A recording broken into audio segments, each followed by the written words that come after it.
உங்களுக்கும் பாருக்கும் வந்து ஸ்டார்டிங் வந்து செட்டே ஆக மாட்டேங்கல, ஏன் அப்படின்றது சொல்ல முடியும்? எப்படிங்க ஆகும்? ஏங்க பாரு வந்து அது செட் ஆகாதுங்க. ஜட்ஜிங் வருவா. சின்ன ஏங்க சிரிப்பா இருக்குங்க. ஒரு சின்ன விளையாட்டா இருக்குங்க. அதுல ஐயோ தூக்குறோம் வா அது எப்படி செட் ஆகும்? இப்படி உங்ககிட்ட யாராச்சும் பேசினா செட் ஆகுமா? உங்கள ஓகே. பார்த்து இஷ்டத்துக்கு ஏதாச்சும் லேபிள் ஒட்டுவா. அப்புறம் அவ ஃபேன்ஸ் இன்னை வரைக்கும் கன்டினியூ பண்ணிருக்காங்க. இதெல்லாம் ஹவ் செட் ஆகும். அப்படி இருந்தாலும் என்னன்னா, நேர்மையா இருப்பா. நான் இப்படிதான் அப்படின்னு இருப்பா. அது எனக்கு கொஞ்சம் பிடிக்கும். அதனால கொஞ்சம் பாருவுமே பிடிக்கும். பிடிக்கும் அட் த சேம் டைம் பிடிக்காது பாரு. அந்த மாதிரி ஒரு கேரக்டர் பாரு. சூப்பர். கமருதீன் அண்ட் பாரு கிட்ட வெளில வந்ததுக்கப்புறம் பேசுனீங்களா? ஃபினாலேலாம் பேசுனீங்களா? என்ன சொன்னாங்க 2 பேரும்? இல்ல. ஆஃப்டர் பார்ட்டில பார்த்து ஹாய் பாய்ன்னு ஓகே. சொன்னது தான். அப்புறமா வந்து பாரு மட்டும் நான் அந்த கிண்டல் பண்ணி ஒரு வீடியோ போட்டு கால் பண்ணா.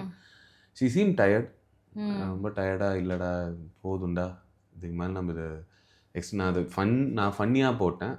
ஷி ஃபெல்ட் வெரி கொஞ்சம் ஹர்ட்டா. சரி அவள ஹர்ட் பண்ணி நம்ம என்னத்த பண்ண போறோம்? அதனால வீடியோவே ரிமூவ் பண்ணிட்டேன்.